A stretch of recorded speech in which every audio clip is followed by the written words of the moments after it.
Okay, so just one really housekeeping reminder here is just to keep your screen on mute unless you're asking or providing feedback.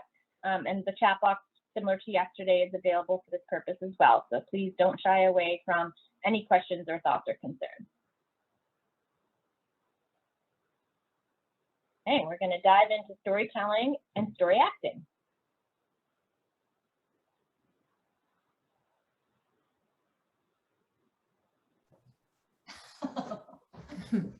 Good morning, everybody. Today I'm going to start talking to you about storytelling and story acting. So let's get started. All right, so this is something that will not happen every day, and you will not start the year with this component as well. So it's something that you'll ease into as the year progresses, and maybe it will become more frequent as the year goes on as well. So many teachers or ed techs can collect stories from their students in the morning, maybe if you have some time as students are arriving or getting settled in, and it's not going to be possible to collect a story from every student every day. So don't put that pressure on yourself. This component has you writing down stories from students. So you can write their stories on loose leaf paper.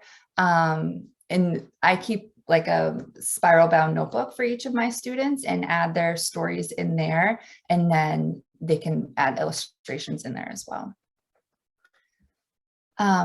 This component will need 15 minutes of time or so to do, and you can prompt students to tell their stories by asking them something they did over the weekend or over a holiday break, maybe something you know they're interested in. You can say, I know you really like fairies. Do you want to tell me a story about a fairy? You can ask about hobbies or maybe interests you know that they have.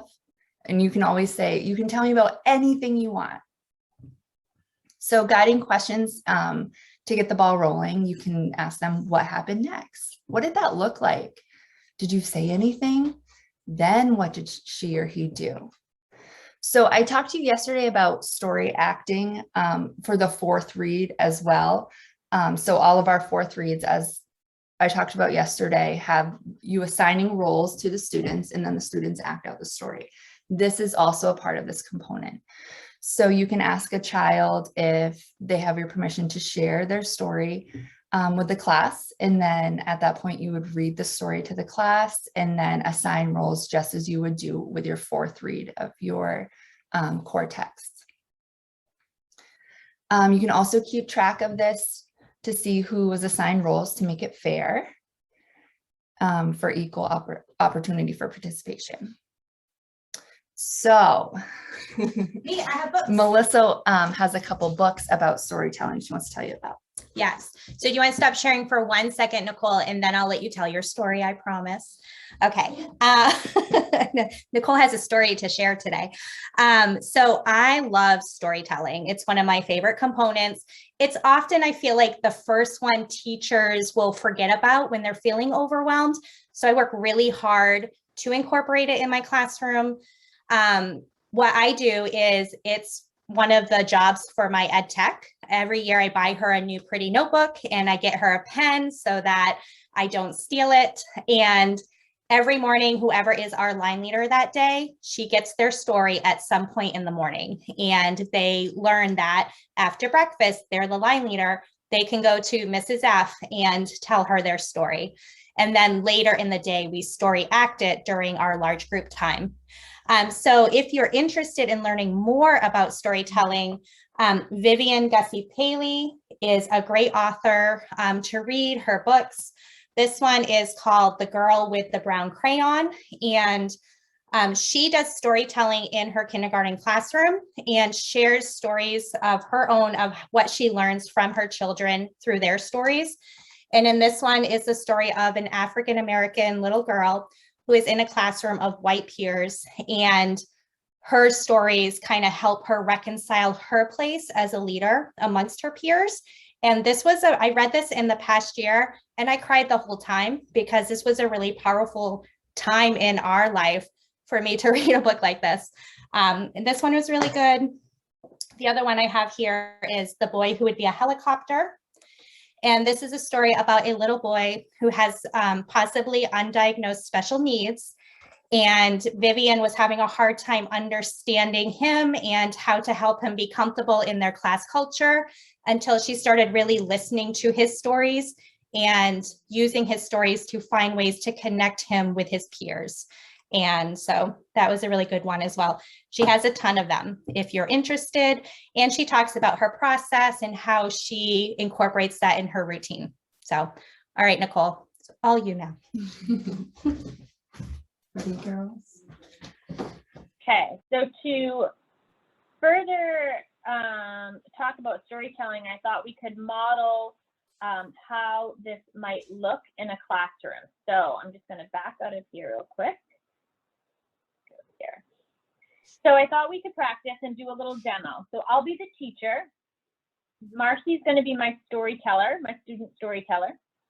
And my 4 teachers from RSU 57 will be the actresses. So my 4 teachers technically they don't know this story. I actually just sprung this on them this morning. Oh yeah, by the way, I added a slide. But I think that they will probably recognize the story because I'm pretty sure we used it in a previous training, but they'll let me know if I did or didn't. So I'm gonna morph into teacher mode now, and Marcy's going to be my student. Morph into 4-year-old mode. Yeah, I'm gonna do my best to channel my inner my inner pre-K teacher. Is what I meant. Okay. Good morning, Marcy. Good morning, Miss Nicole.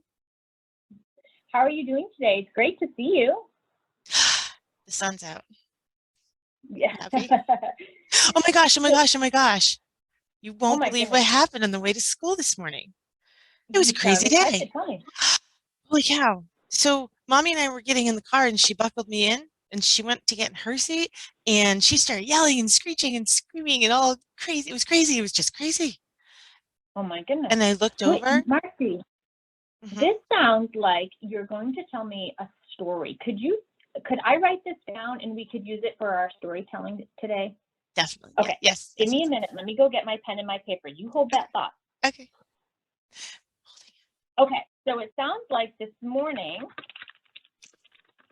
you were getting in your car with we were going to school. We were coming to school. I'm gonna switch like this. Let's see. You were driving to school. Okay, tell me what happens next. So Mommy started screeching, like really screeching, like ee. And I looked over and there was a bird in the car. A bird, Miss Nicole, a bird in the car. A real live bird? A real live bird. It was black.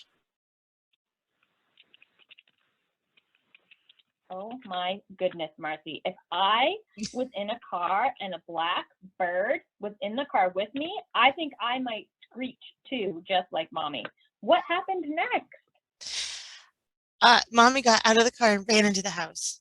And she came back with a really long broom. We use it in the garage.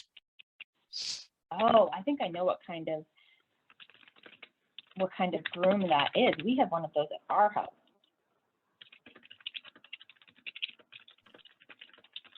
So Mommy ran in the house and she came back with a big broom, the kind you use in the garage. What is she going to do with that broom? She came back to the car and was poking the broom in the window. I think she was trying to get the bird. Oh my gosh, I can't wait to hear what happened next. And then Mr. Brown came over. He's my next door neighbor. His wife makes really good cookies. He came over and he opened the other side of the door, the other car door, and the bird flew away. Oh my goodness. And guess what? We all started laughing. So the Mommy got the broom and started poking it through the window at the bird. But then Mr. Brown came over. He must have heard that commotion. And all he had to do was open the door and away the bird flew. Easy. That does sound easy. What a silly ending. So what did Mommy do after the bird flew away? We laughed. Mommy and Mr. Brown and me, we stood in the driveway and laughed. So I think maybe I was late for school today because of that, but I'm here Sure. now. Well, I'm so glad that you and Mommy made it to school today. It sounds like you had quite the adventure. Thank you for sharing your story, Marcy. Okay, so this is a really quick story. I'm not great at multitasking, listening, talking, and writing. But you can see that this is quick. It doesn't have to be pages and pages. In fact, some students will go on and want to tell you every detail. The grass was high, the bees were in the clover, details that don't necessarily matter to the plot. And that's okay. So sometimes what we would recommend is if you have like a small notepad, one of just the smaller flip ones, and you just let the students know, I'm getting to the end of the page, and if the student's still going on and on, getting to the end of the page, we need to sort of kind of come to wrap this up here, we're getting long because you don't want it to go on and on and on, right? It can get carried away. We want students to focus on sort of a beginning, introduction of characters, who the story involves, a middle plot, and then wrap it up. And so you can see here, Marcy was able to do that in just a few sentences. I didn't write her words down verbatim. You certainly could. Like I said, I'm not particularly the best at taking notes, but certainly in a classroom setting with a student, I'd probably want to put it in their point of view, so that it's their words, in their person, not necessarily in the mixture that I have here. So in this example, I did that upon arrival. I sort of picture in my head that I'm in the classroom, there's a rolling arrival, students come in sort of a staggered pace. Marcy joined us and I greeted her and was able to jot down this quick story. I know a lot of classrooms have meals in the morning if students come in the morning or start in the middle of the day and they have lunch. That's another great time to collect stories because we want to encourage back and forth conversation, right? Mealtime shouldn't be silent. There should be some chatter and conversation happening in a safe way, of course, if students are eating. But that's another great time to collect a story. Outside at recess can be a really great time to just check in with some students and see if they're willing to tell you something. Sometimes stories will be factual and based on an experience that student actually had. It could be a mix. Maybe it starts off as a true story and then all of a sudden there's a unicorn flying by and now you're thinking, we were going down the right track, but now I think maybe it's more fake. Sometimes students will just right from the get-go tell you a fake story. So this one that Marcy told us could be real. It might even be one that if I'm the teacher and the next time I see this mom, I might say, oh my goodness, Marcy told me about your adventure in the car this morning. What a way to start the day with a bird. And that mom might validate it, or she might say, nope, that did not happen this morning. She has an imagination. Great, win-win. Either way, we have a really fun story. Marcy was excited to talk to me. I had some one-on-one time with a student that I might not always be able to check in with on a daily basis. So overall, it's sort of just a feel-good, happy moment, storytelling. I would recommend, we want to have feel-good stories. Occasionally, you might get one from a student that isn't feel-good and that portrays, a really sad time or experience in their life, whether it's real or not. And that's just another opportunity to have an ongoing conversation with that student around what they're feeling and what they're going through, and then just make the decision as the teacher whether or not it's one that you want to share in a story acting capacity, because it might not be. Again, that's just a conversation to have with the student. And, you might say something like, this sounds like an experience that maybe, we should talk more about. Maybe we should think of a different story for our friends. Could you illustrate this and we'll share it with mom first, or something like that. Something that, isn't going to necessarily put them on the spot in a negative way with their peers. So, okay, I have my story. I'm going to stop sharing.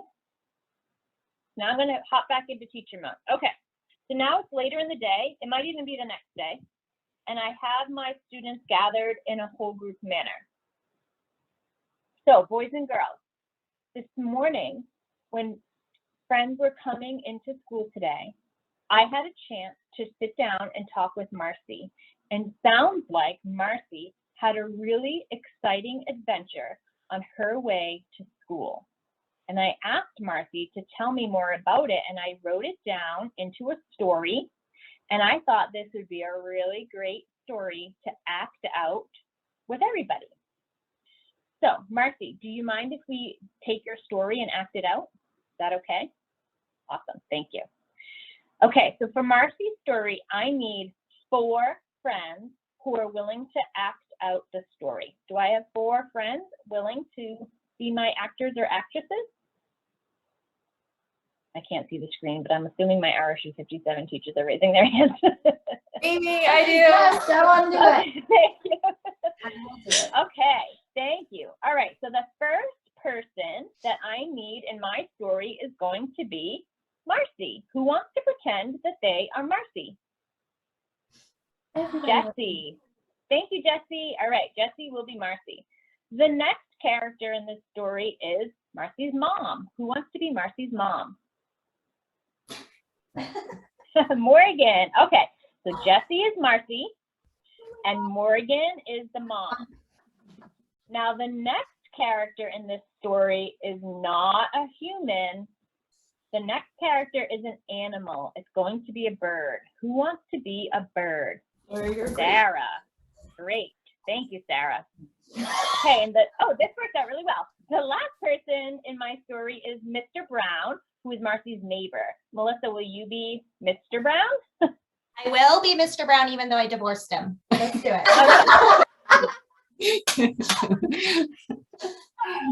Fair. Okay. Excellent. Okay, so be listening for your role, Marcy, Marcy's mom, the bird, and Mr. Brown, the neighbor. Okay, here we go. This morning, while we were getting ready to go to school, I was getting in the car with Mommy. Mommy started screeching. I looked over, and there was a bird in the car. The bird was a blackbird. Mommy ran into the house. Mommy, where are you going? And I'm going to the house. Came back with a big broom, the kind we use in the garage. She was poking the broom in the window at the bird. Get it, Mommy! Mr. Brown came over and he opened the door. Why don't you guys just open the door? And the bird flew away. We laughed. Me, Mommy, and Mr. Brown. Yay, take a bow. Yay. Good job, girl. Thank you for acting out that story. Thank you, Marcy, for sharing your story. Marcy, was that story true or did you make it up in your head? I don't think it was true. I don't think it really happened. So you used your creativity, your imagination, and you made it up. It Nice was funny. job. Thank you. It was funny. It made us laugh. What a great way to start our day. Okay. Whoop. Back to non-teacher role. Thank you, actors, actresses. So Nicole, I just want to add a couple of things before we move on from storytelling, if I can. Okay, so you will hear stories that involve guns and that involve some violence or monsters. And I accept them and I write them because this is how children make sense of the world that they live in or the things that they see, but I don't necessarily always share those stories with the group. And when my assistant takes a story that involves a gun or some sort of weapon, she'll just put a star next to it. Because sometimes I will read the stories to the children if we're doing a transition and I have some extra time. And I'll know that star means that there's probably something I don't want to read out to the whole group in. Good idea. Yes. And let's see. At the end of the year, I do type them up and send the stories home to the families. And like Nicole said, sometimes there's a story about home life that maybe you don't necessarily want to send home because the children tell us a lot of stuff. and I just kind of leave those stories out. I didn't do that with Isabel. She told wonderful stories that I sent home to you. And I love to see how at the beginning of the year, it's mostly just a couple sentences or some words, but by the end of the year, you'll really see how their oral skills have developed. They're lengthier stories, there's more detail, there's plot and character development. And they'll start telling me, this is a fiction story, or this one's nonfiction, it happened yesterday. And so I really love that as well. You're also going to have some students who are going to be really eager to get up there and act. And then once they get up there, they freeze. So I just encourage them, like if their part is to be like, when we were doing our training, I think Jessie was like a birthday, like a candle on a birthday cake. Yeah. So if you were supposed to be a birthday on the candle cake and the kid just froze and was like, I don't know, well, you might say to them, like, what does a birthday candle look like? Like, what does the flame do on top of the candle? You could even have other kids give them suggestions, but just encourage them. And then even if they continue to freeze, for some students, as long as they're just up there, it might take them a few times to just stand there and be an actor. And then eventually they'll be more comfortable and start acting it out. But definitely give them some tips and encourage them. I don't know. What else. So I have two questions for you all about that. The first one is, for this type of story acting, do you ever include props? I don't. No. No. And then my other question was, do you ever see in other parts of the day students continuing to act it out, like in dramatic play or in recess? Yes, I have definitely seen that. Yeah. Yeah, I do. But I also see like if someone told a story and we acted it out one day, the next day I'll hear them referring to it to their friend, like, oh, yesterday, you told a story about the princess, and today I'm going to tell one about a prince, and we can act it out later with Miss Brown. And then, so kind of like referring to each other's stories or playing together in the block center, and they're building a story that they're still really thinking about. Oral storytelling has been around since before humans could read and write. And so this is a tradition that they feel naturally inclined to do, and they love it. So Sometimes they want to do it again, right? yes. So just Oh, like we act it out acted again. out that bird stories, that they'll say, let's do it again. And sometimes if there's time, I'll do it again, and I'll assign other individuals in those roles. Yeah. Another thing that happens a lot is one person tells a story about going to Funtown. And then so the next day, somebody else tells a story about going to Funtown with their family. And you might get a lot of repeats. If that happens a lot, then sometimes like I'll still write down the story and I'll talk to the student about it, but then I might encourage them to tell me a different kind of story because you might get a lot of repeats. Very good. Mm-hmm. Oh, Great. I was going to say something. we can't hear.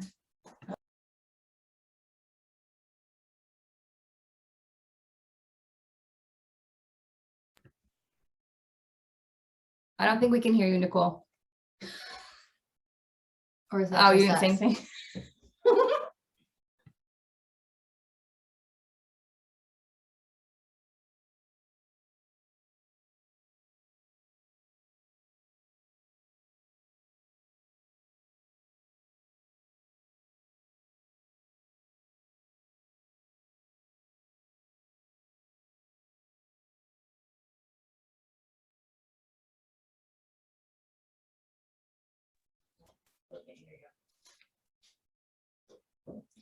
All right, so I'll just get started.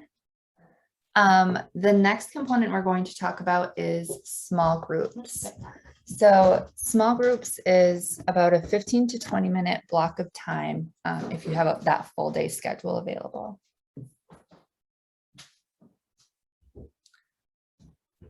So small groups provides children with hands-on targeted learning opportunities that are grounded in the core concepts related to read alouds. So key vocabulary and references to the text are used throughout. The expectation is that each child in the classroom participates in literacy and math small groups throughout the week. Here's some photos of some of my former students in their small groups. You can see there's some math games going on. There's a letter bingo going on. These students sitting together are listening to a story that had to do, that was related to a theme in our classroom. And then the top right are students using natural materials to create pieces of work, pieces of art.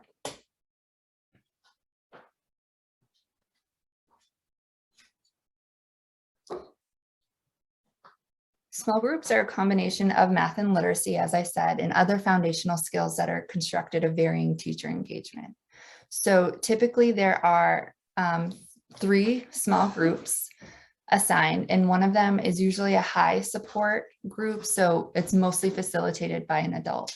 There's usually a low support group, which is monitored by an adult, and an independent group, which is just sort of overseen by the teachers. Typically, I insert myself as the teacher in the high support group, and then my ed tech would work with the lower support group. And I put myself typically in the middle so I can still see the independent group and the group my ed tech's working with as well.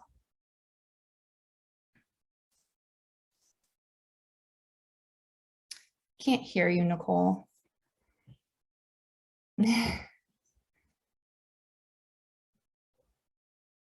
All right, so here I have just a table.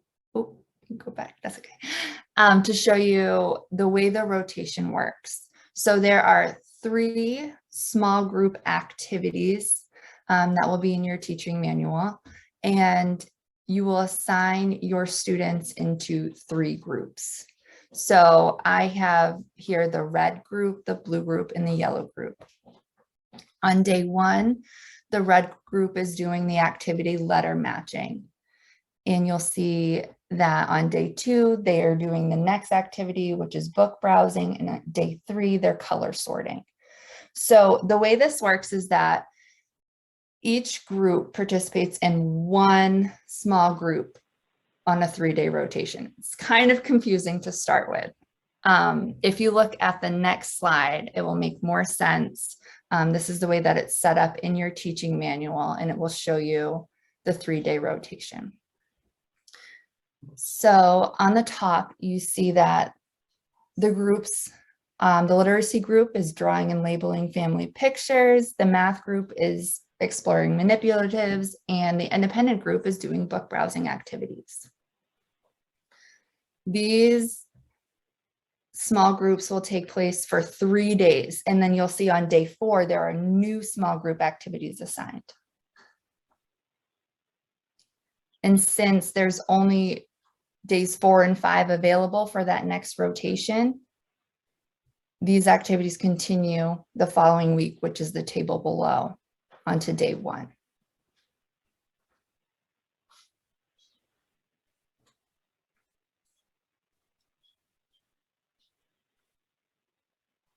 So when you're assigning your children into groups, there are different ways to do that. So your small groups may be heterogeneous, so they may be of varying abilities, or homogeneous of similar abilities. When you assign your group, you want to make your groups and you start small groups, you might notice some immediate changes that you need to make based on conflicts of either ability or children, and you want to make those changes immediate. Don't wait and try, just make it easier on yourself. So you should be flexible and intentionally planned based on observations, assessments, and other data. Sometimes you want to reevaluate your groups after each unit and see if there's any changes you want to make. I think not this year, but a couple years ago, I started after assessing students, putting them in homogeneous groups, and then decided to switch that. So it's really whatever the needs are of your students.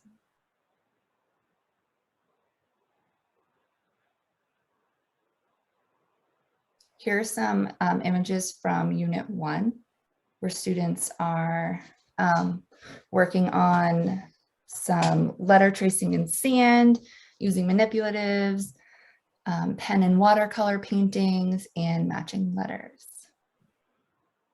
Just to give you an idea of some of the activities. We'll go through each unit. Thank you. Unit 2 is about friends. So we do pizza making. Children are rolling their names out of Play-Doh or letters out of Play-Doh. They're making friendship pictures and matching upper and lowercase letters.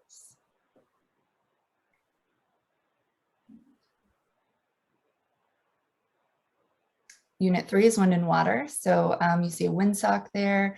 This is a rabbits and raindrops illustration, and they're doing some measuring, some weighing.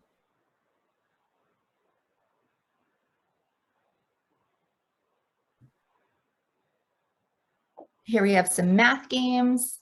The picture on the bottom is a game that's created from our story, Doc's Colorful Day. They love that game. They want to play it all the time. So a game like this is introduced in small groups. For instance, this Dog's Colorful Day game. After each of my 3 small groups have gone through the 3-day rotation and done this activity, if it's something they love so much, I then introduce it into centers. So maybe after those 3 days, I put it on a tabletop activity during center time and allow them to play it independently.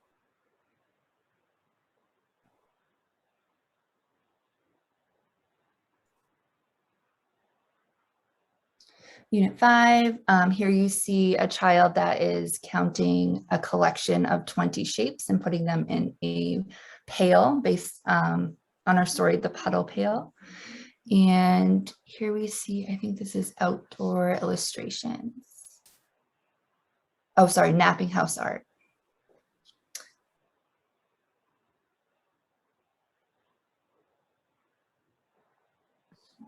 You can see my kiddos, you know, wearing their masks and being distanced.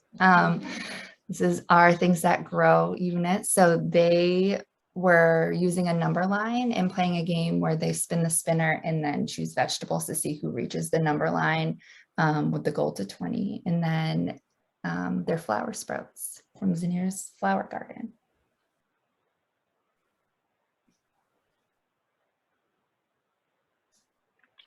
So I think the most, oh, we can hear you now, Nicole.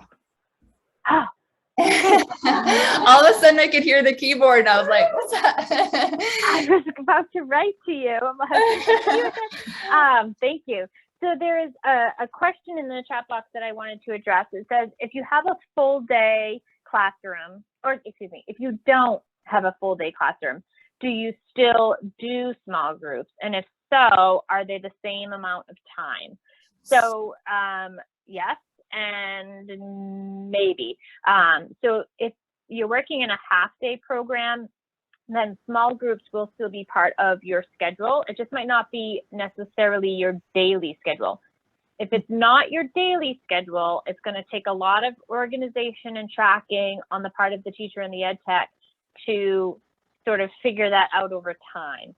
Like Jessie said, small groups happens over the course of 3 days. So, you know, the pictures that she provided in the explanations are fantastic. They just make me miss the classroom. But they look like centers, but they're not.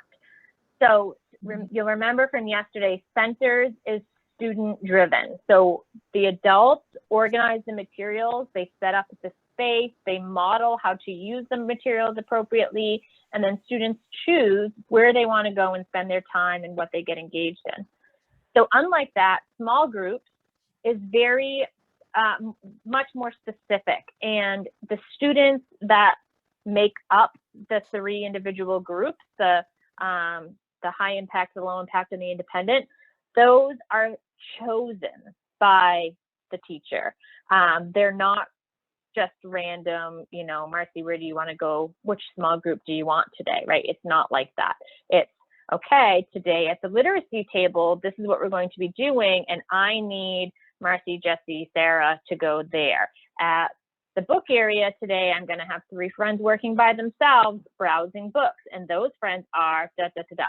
And, you know, some teachers organize the groups by color, like they might say the red group, the blue group, the green group, and students know which group they're in, or by shapes or some type of, you know, visual symbol.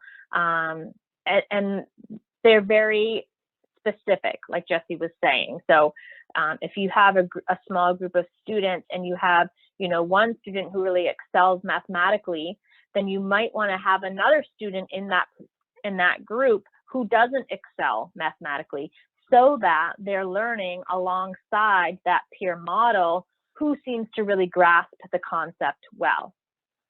Or it might make sense to have your 3 lower mathematical students, based on your observations, work together so that the teacher can instruct more specifically to their needs mathematically, right? Which could look a little different than a group of your 3 highest mathematical students. So that's just an example of what the kinds of things you want to consider. And just to reiterate the point that small groups are chosen by the teacher. And so if you're a half-day program, back to the question in the chat box that I originally got on my soapbox on, if you're a half-day program and you have 15 minutes to incorporate small groups, then you'll want to make sure that that happens at least 3 times a week, because that red group of students will do literacy one day for that 15 minutes. And then the next day, the red group will move to the math table. And then the next day, the red group will move to the independent, right? So they rotate over the course of the week as opposed to rotating within the day. Does that make sense? Yes, so each small group is doing one small group activity each day that is assigned by the teacher. I see in the chat, it says, do small groups assigned stay the same throughout the entire unit? So unless there are immediate changes that you need to make because of some sort of challenge that arises, I try to keep my small groups consistent so that they get used to working with that group of peers, at least for the unit. What do you do, Melissa? I either change it with a unit or I just change it when I feel like I'm ready for a change. I just kind of wing it, honestly. I think you have to just gauge your group and see what works with your group, and you know what you want, what decisions you want to make in order. Maybe you want all of your lower performing math students together so that you can scaffold that appropriately and make those decisions as the teacher. Anything else? I've definitely, like, I'll group my students based on skill level, and I'll notice like this child, their skills are really increasing and I'd like to bump them up. So I move my groups around as I need to throughout the year. I'll sometimes change groups depending on the activity. So like for the activity, we'll do better with a mixed skill level group, then I'll have a different group setting for that. And it might change every other week, you know, but or maybe it stays the same for a month. It really depends on the class and the activities. Yeah, but I think if you set up a routine, like my children get up from rest time and then we do small groups, but they know they get up from rest and they make their beds and they go check the chart to see which table they're sitting at, because I do it by color, and they check it every day, even if they're in the same group for the whole unit.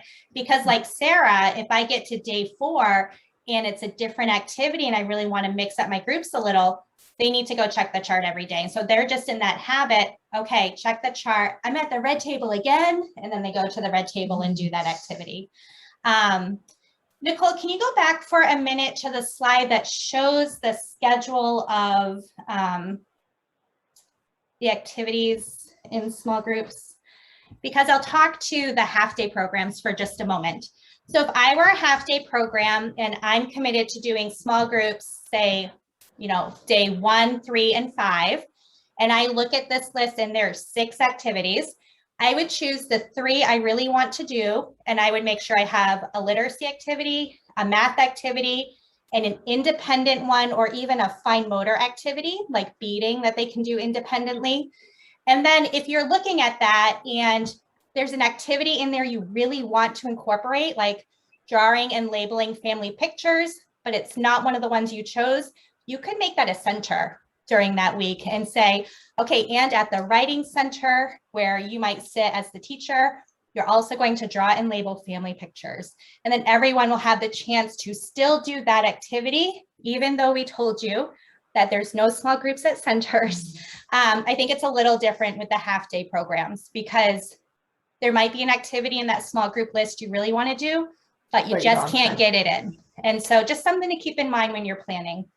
Yeah, and Melissa, you had mentioned like the beading, for example. So if you know your group sort of needs some more work with scissor skills, or you want to really work on that fine motor and you want to do Play-Doh activities or beading, that a good way to work that in is with that independent activity. So if they're already maybe doing book browsing when they come in the morning, maybe you don't want book browsing to be your small group independent activity for that day or that week or those 3 days in that rotation. So you might have beading available instead or something like that.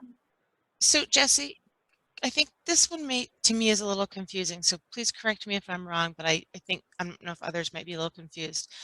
On the first small groups, day 1, 2, and 3, it's medium support, low support. And then on the second one, day 4 and day 5 and day 1, that would be the next group of small groups, the next 3 days. But on the second day 1, the activities in the groups are the same as the first 3 days. But I think that those activities are meant to mirror day 4 and day 5. Does that make sense? She's like, these activities are same as these, but they should be the same as these. Yeah.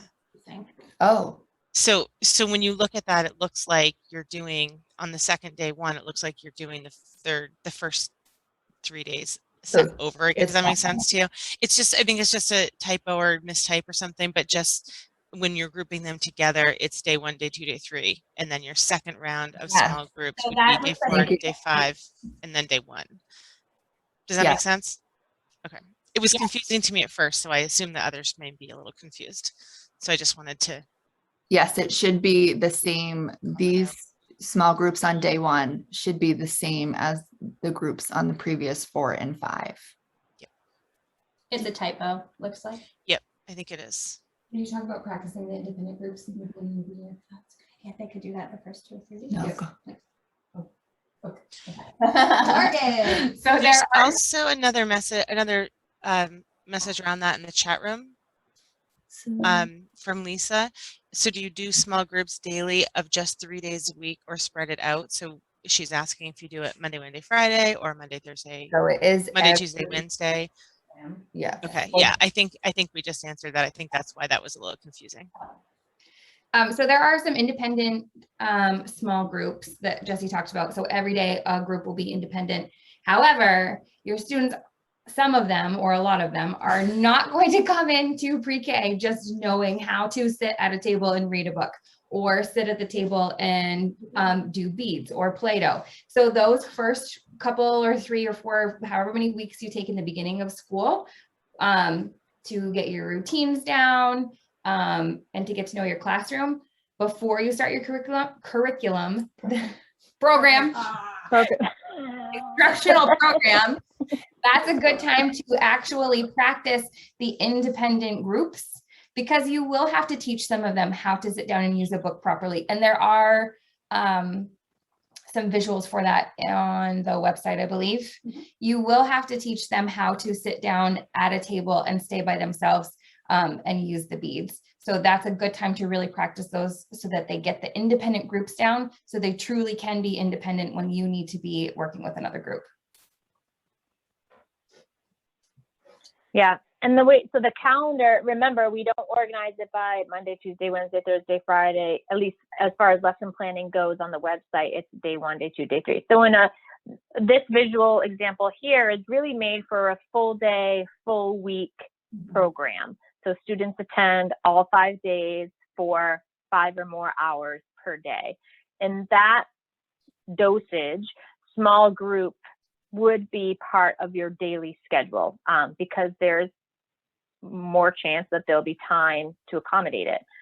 In a half-day program, or in programs that don't go 5 days a week, they only go 4 days a week, or 2 full days, right? It's really creative how schools accommodate their pre-K programs, and it's different. So that's where what I was saying to you've really got to be organized and creative to figure out how and when this looks. So this day 1, day 2, day 3, and a half-day program might be Monday, Wednesday, Friday. It might be Monday, Tuesday, Wednesday. It might be Monday, Wednesday, Thursday, right? Like it just depends on your school's particular schedule. So there's some flexibility for it to be moved around. And, you know, as you get going and you get comfortable implementing it and you get more knowledgeable of your students and their abilities at any of these settings, then that's when you can really start to say, you know, book browsing isn't really a great independent activity for this group of kids. Why don't I put out Play-Doh instead? Or, you know, start to look at, you know, where you might be able to morph some things. So most of our classrooms have 16 students. So each of these groups is going to have at least like 3, 4, 5 students. 3 doesn't go into 16 beautifully. So you're going to have an odd number. So just, you know, be cognizant of that too when you're creating your groups.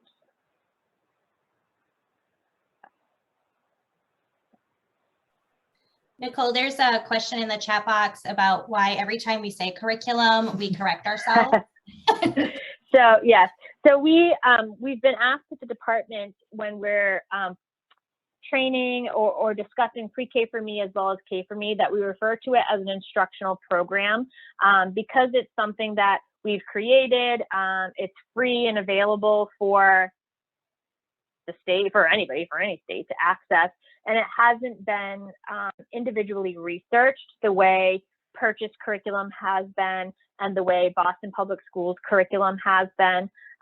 So our supervisors and higher ups at the department ask that we refer to pre-K for me and K for me as instructional programs that are research-based, meaning they're based on what research tells us is best practice for pre-K or kindergarten, as opposed to being evidence-based, meaning they've been directly studied and we have results from Maine teachers, from Maine students.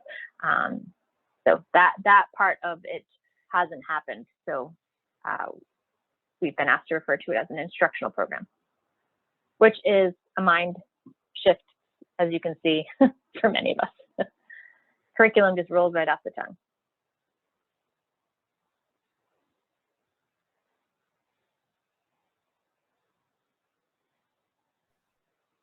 So it was, I'll just reiterate again, it was this 3-day rotation was something that takes some getting used to for sure. We kept checking in with each other like, how does this work? And when we first started, we didn't have this table that's up here now to refer to. It was just, they were just in the weekly web that you've seen in other parts of the training where it was just in boxes and not represented as 3 days. So it's be patient with yourself. When you have questions, reach out for sure. It's a process to get used to for sure.